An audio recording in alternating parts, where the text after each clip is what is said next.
Thank you, Daniel. Thank you, Nana, and the university for sharing the important message that normal is over. And normal is over. Not just business as usual is going to be over, but normal is going to be over in our normal lives as well. And in 2011, when both my daughters had left school, I found myself cooking for another week for too many people, and then I watched television, and on CNN was the executive director of Greenpeace International, and he said, we cannot grow forever on a finite planet. Economic growth is one of the problems that we are having, and yet it's the mantra for most of the world's politicians and corporations. And I thought by myself, okay, I've been thinking green over 40 years. I already made a whole series on the environment in the 70s, 80s. I was being ostracized at the time because they thought I was a fool.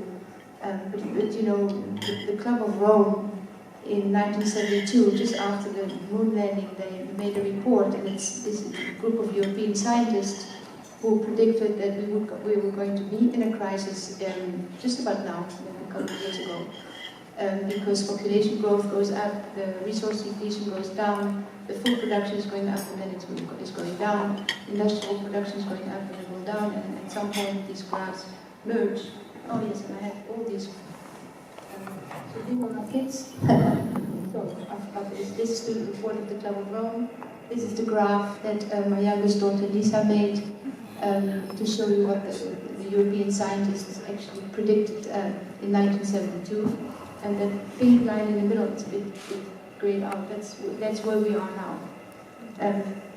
And I made this film for millennials and for students because they're the ones who get their news from Facebook or Twitter, or you know, they're having a hard time finding investigative journalism pieces, because you almost have to be an investigative journalist in order to find out what's going on. The newspapers today and the mass media are owned by the large corporations who think information is a ratings killer, and they like shallow news and entertainment and sensation. So kids are confused. Maybe not your kids, but in general, younger kids are very confused as to what's going on. They know something is wrong, but they don't know exactly what is wrong. And thank you for choosing the theme, changing climates, because it gives me the opportunity to present you a broader perspective. Because climate change seems to be one and only problem that we're dealing with, and everybody can see it out their window. And yet, Alexandra Ocasio-Cortez, she said the other day, climate change and other environmental changes are one of the biggest existential threats to our way of life. And the other environmental challenges I'd like to talk about, because climate change has been treated as a problem that you can attack, and then you solve it with renewable energy and we will all be fine. Meanwhile, the other environmental problems are there as well and are being neglected and not talked about too much.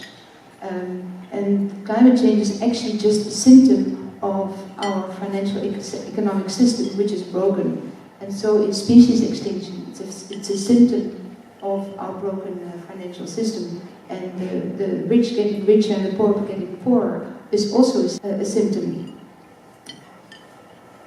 So I wanted to make this film with the Dutch television, like I always made co-productions with Dutch television. And they thought the problem that I wanted to now create in this documentary was too big and too large to comprehend or to even describe. And they said, sorry Renee, this is too complex a problem. Good luck, we're not going to support your journey. And so, to me, only the impossible is worth doing. And so I decided to go it alone as a one-woman crew. And I traveled the world for a year searching for solutions with over 40 kilos in my suitcase and on my backpack. And I hardly had any clothes. The only clothing that I had were there to cover my radio equipment and my other cameras and my drives and stuff. And I searched for solutions for a whole year because I thought the drama was simple. You know, economic growth is the problem. Even though it's very good to have growth for planting trees or for more solar or growth in where we put our planet first is of course fine. Let me just show you the trailer.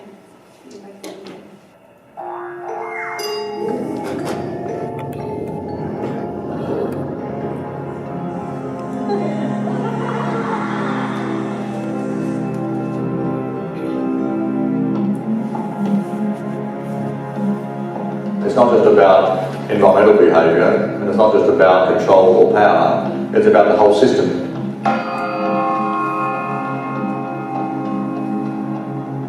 Many of the most powerful traditions and goals in the world today revolve around the processes of growth. Economic growth. Now, this growth is going to stop. It must stop, and it will stop.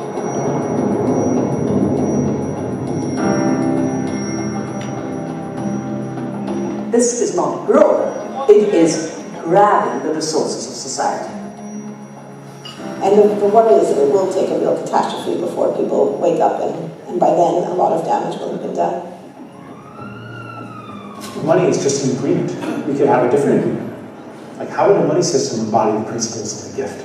That's not an idle question.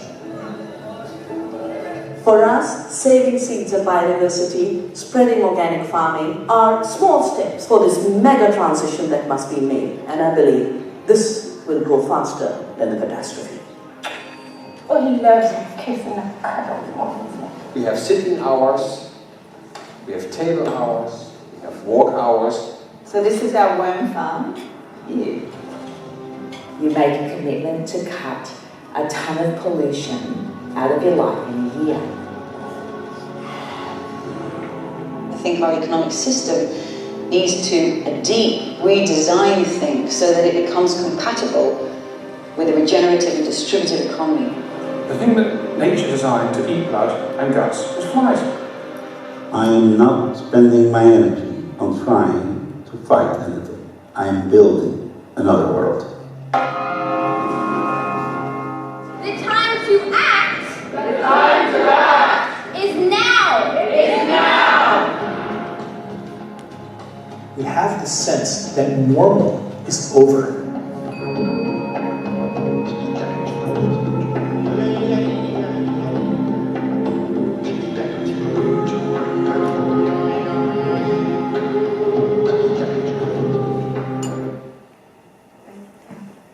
And so we have entered the Anthropocene, which means we are entering the sixth mass extinction on Earth.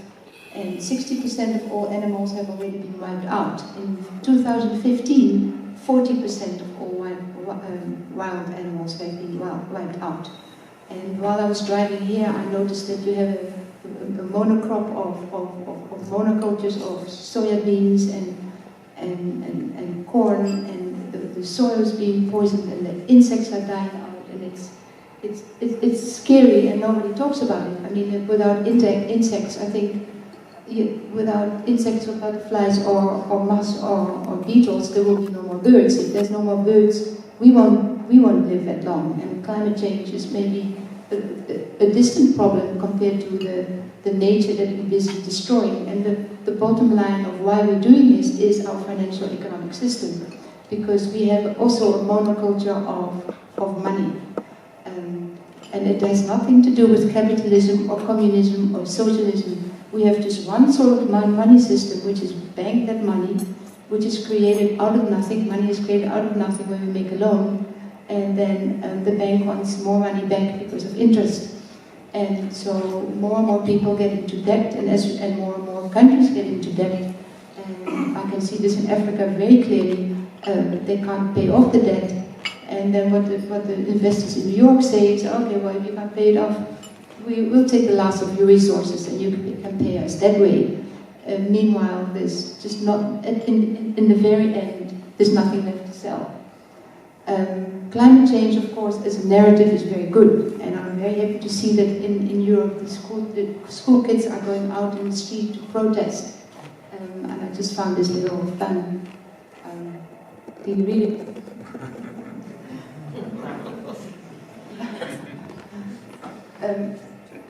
And so our money system is broken. We have a monoculture of money, and we think time is money. Who thinks time is money? Who dares to lift their hands? Yeah. But what is time? You know, we don't know what time is. Somebody told me time is the space between memory and anticipation.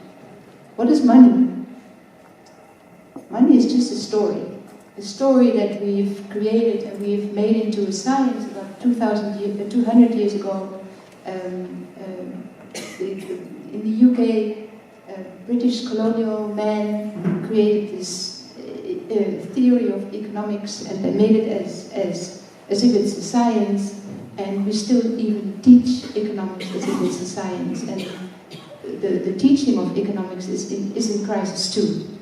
And of course our people now starting to understand it. I have been able to screen almost over at Unilever twice. I've been able to screen it at Patagonia. I've been able to screen it at about 4 banks, at 2 sustainable banks. It's going to be screened at Philips which has its headquarters in Holland.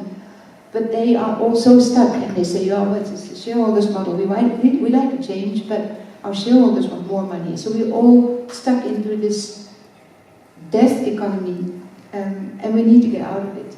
And so within the current system, the circular or circle economy or the green economy is becoming very popular, where we reuse the existing resources, or recycle or upgrade or refurbish the existing resources instead of getting more out of the ground. And then one of the other solutions I find extremely interesting is offered in the film by Professor Bernard Littard, who talks about complementary currencies, and ideally with negative interest. So if you don't spend the money on the regeneration of nature, you lose your money. It devalues. And I think that this is where we need to go. We need to create a parallel universe where time is not money, but all the unemployed can get to work, where in a community of spirit, and where we regenerate the damage that we've done, because it's vast, and we can probably spend maybe 100 or maybe 1,000 years doing that. And that's where we need to go. Let me just see if I have more. Yeah, this is nothing left to sell. Yes, for tens of thousands of years, we were able to live in harmony with nature. We just lost our connection because 50% of the human population now lives in cities, and if you're born in a city, you don't even know the difference between a hawk and a butterfly. Or you lose that connection to nature, and so we need to reconnect to nature, and we need to reconnect money to nature. And of course, this is going to be a process. It's not going to be happening overnight. And the collapse I'm talking about is probably not going to just happen overnight. We probably had a crash, but the Roman Empire took 300 years to collapse. So I made this film because I think there's hope, and we need to move into a new direction. This is an example of a guy from Malawi who used to live off the land without money, and now he's making $10 a day, and he's showing off his best clothes, and is in front of a house that he doesn't own, and this is what you see. People leave the land in order to search for money, because that's just, without money we seem to be dispirited, and he's losing his connection to the land. He's losing the knowledge about nature. His friends are, shamans and know how to dance, and they do this for nothing. But he looks down on this because now he has money and he has a suit. And yeah, we have this image of ourselves as who we should be. And meanwhile, we create this because we think time is money. And we can all be economists and decide to shop less because stuff is really not making us happy. A little bit of stuff we need in order to survive, but over $12,000 a year doesn't make us more happy. It actually makes us less happy.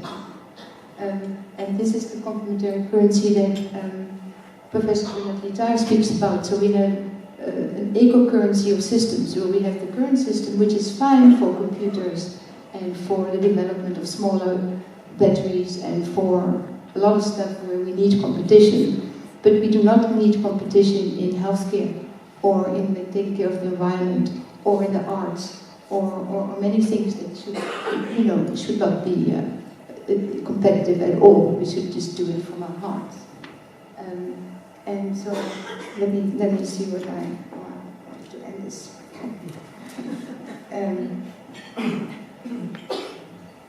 Yeah. So wrong page.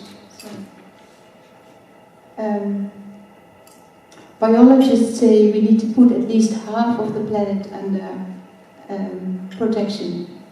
And a lot of work needs to be done, and we can do it. We have all the technology to do whatever we need to be done.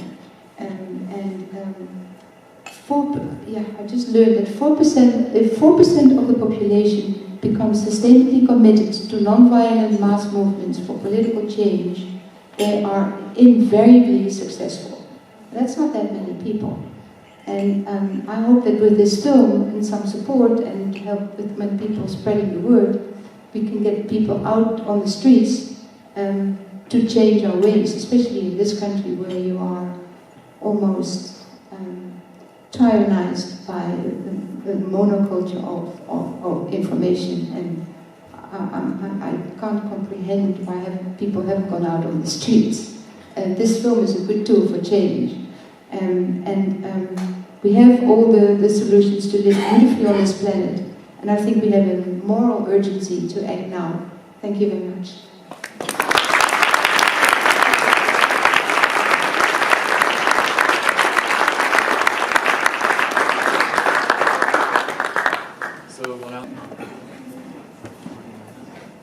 Well, if no one's going to ask a question, I'll ask.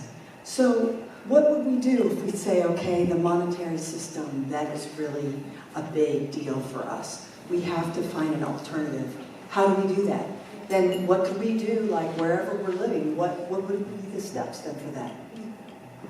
So the bottom line is the monetary system, and so, but there's other things we can do too. I mean, we can stop eating so much meat. And if we eat meat, we can make sure that we eat meat that is locally sourced and that has that had a life. We can eat vegetarian. We can stop using plastic. And in Holland, they now at the end of the supermarket they have these radical actions where at the end of the shopping they just tear out every plastic. They take the products in their own bag and then they leave the plastic at the counter. Plastic is a big problem.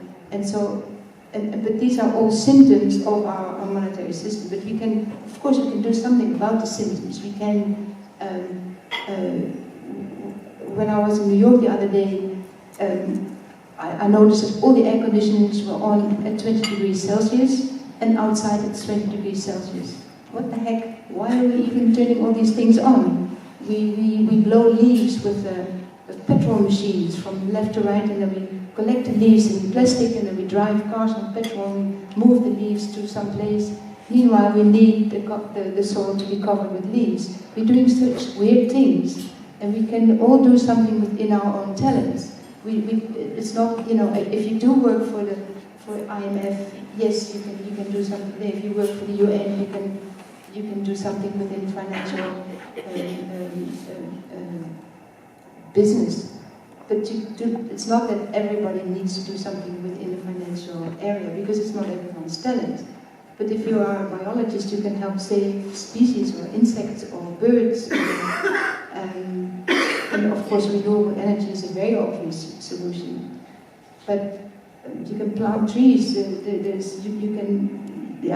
can protest. You can vote green. Where's the Green Party in the US? Does it even exist?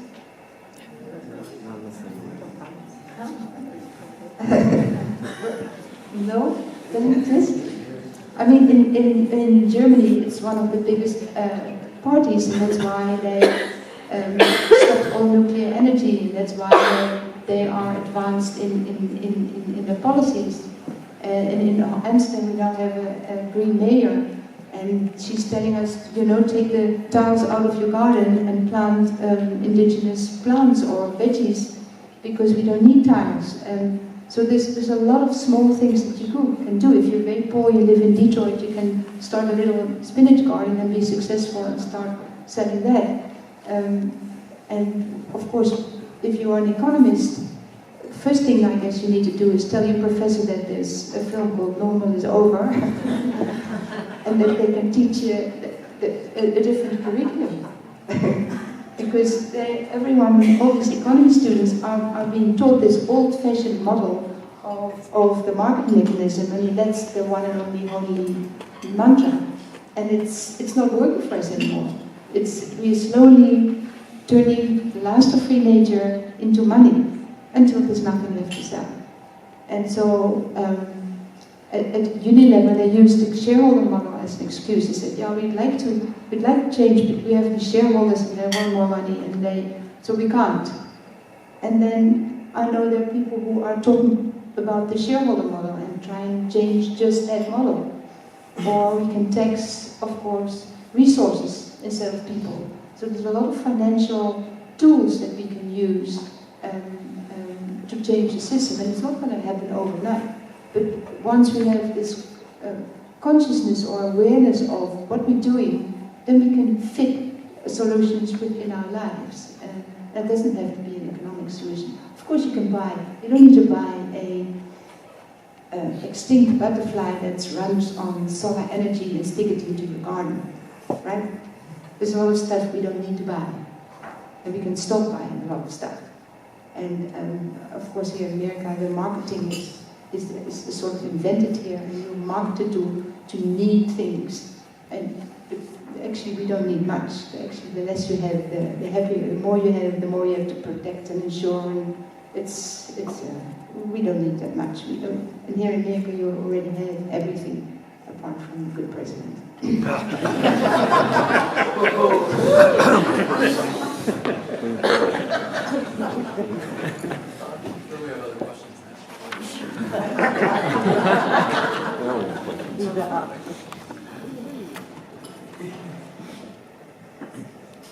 Any more questions? What would you say to if someone asked you about the man from Malawi and said, well, this man isn't starving anymore, he's out of poverty, he's able to build a future for himself? How would you respond to that question? Yeah, that's a very good question. I went too fast because it was this 20-minute time zone. The man from Malawi, yes, in economic terms and in terms of GDP, he has become richer. He's now making $10 a day, and he's better off than he was before. But before, he was living on the land. He was living in a small community, a small village. They had chickens running around. They grew their own veggies. They were stamping their own sorghum or whatever they were eating. They procured their own food. They got the roof and they got the thatch stuff or the grass for the roof. They were happily living together, and it took a whole family to raise their kids, and he had fun. And now he's living in this township. I'm talking about this particular guy, but he's an example for many people who move from the land towards cities trying to find money, and then they end up between the rock and a hard stone in a township where there's criminality. He has to go right through the township to find a loo. His child is being threatened. His wife is being raped. That's not I don't call that progress. And the things that make us happy are a sense of community and an enjoyment of nature and being together and procuring your own food and singing. And he's losing all these things just for the sake of money, being able to buy diapers for his child. which we don't need. So I think he's become poor, but he shows off in his suit, and the only money he has is, buys his watch, because this is our model, right? The man with the suit and who's rich, and that's our, we put him on the pedestal, and it's the wrong picture of who we are. Thank you. Hi, this is probably, sorry, I'm over here. Hello. This might not be like the most, I don't know, because we just talked about how money is the worst or the enemy, whatever, but as you know, like when you have a project you believe in, you kind of need money to make that happen. So I was wondering, during your time filming and traveling, because I know you said Dutch Films decided not to join you in this project, how did you fund this project that you did, and how did you sort of afford to be able to travel and do things? I was just wondering. No. So I already had the equipment, so that was easy because I've been a photographer and I enjoy making pictures. And I rented out my house and I got a loan and I lived on a shoestring, and that's what I'm still doing. Yeah. Because I really wanted to get this message out. I actually thought, I turned 60 when I started, and I can still climb trees and do whatever it needs to be done. And I thought, okay, let me share what I've learned throughout my life with the younger generation and with my children. And I wanted to get this message out before I died. Little did I know that the worst was going to happen, because I spent 7 years with this film, 5 years creating it, and my youngest daughter helped me during the editing. She made the animations, she transcribed the interviews with the professor, she helped me. She would feed me when I wouldn't stop working. And she passed away 2 days after the film was completed in 2015. And so for 3 years I've been grieving. I've not been able to get the word out. I haven't signed a contract except non-exclusive with Canopy for students. And the film, but the message, and it set up a foundation. And that foundation collected money enough funding last year for me to make an update of the film. And what you've watched yesterday and what's now out on Vimeo is the new version of the film. And I think after 3 years of grieving, I could call myself Renee 1.1. I'm ready to get the word out now. So it's if you go Google it, you see it's 2015. It's an old film. But that was the old version. I updated the whole film with new numbers, and I cut out people, and so and also the message is getting more relevant by the day. So what you're watching is a new film. Which, sorry, I didn't talk about money anymore, but it's part of the history of this film. Yeah. I think we have time for one more question.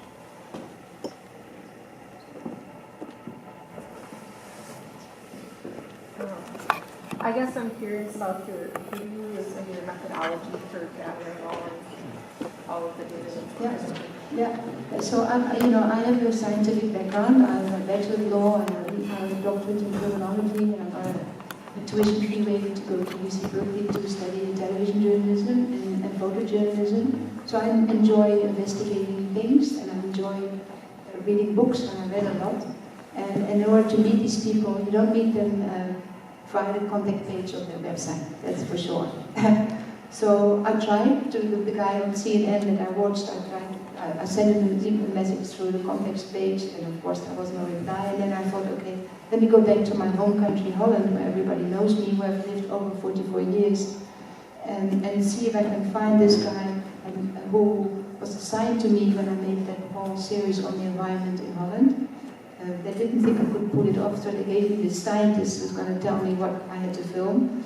And I was a bit apprehensive, but we became friends, of course. And he has been organizing environmental workshops in Holland once a year, inviting CEOs of all the top environmental movements like WWF, Greenpeace, say the Audubon, or the Dutch equivalent of the Sierra organization. And he said, Renee, come, take your camera and just take it from there. And he introduced me to people on the top level, and that's how I made the film in a very holistic way. So people would introduce me to somebody said, Al Gore is coming to town. Are you interested in filming him? Yeah. So I just went along, and then I met somebody else and said, he should be interviewing Naomi Oreskes.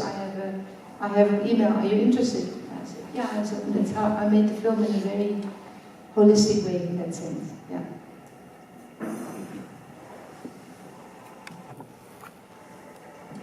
Yes. Hi, I had a question about how connecting what you've learned from traveling will connect with what we can do here. There are many people who think that modeling after other nations won't really do anything, considering we are a different nation. So I was wondering if you had any ideas or comments about how you can bridge the gap between what other countries can do and what our country can do. Well, I think my dream is that in this country, the students pick up when one is over, because it will wake you up, and it will maybe change your vision of what we're doing to this planet and what you can do yourself. Because, as your president says, you don't have climate change in America, right? You have it in the rest of the world, but not on that planet. And so, it's interesting how US is very different from the rest of the world. And it has to do with the media and the control of information, I'm sure. And so, yeah, you can model yourself after Bhutan, where they have gross national happiness instead of gross domestic product. But without a willing government, it's very hard. So I think the best hope here is to join sustainability groups and join local groups who are busy making a difference and not worry about what's happening on the top and go out on the streets. Yeah. And yeah, Bhutan is a very good example of where you need to go.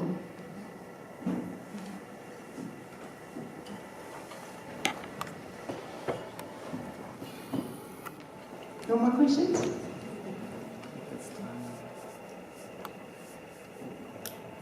Thank you. So let's say thanks again to Renee.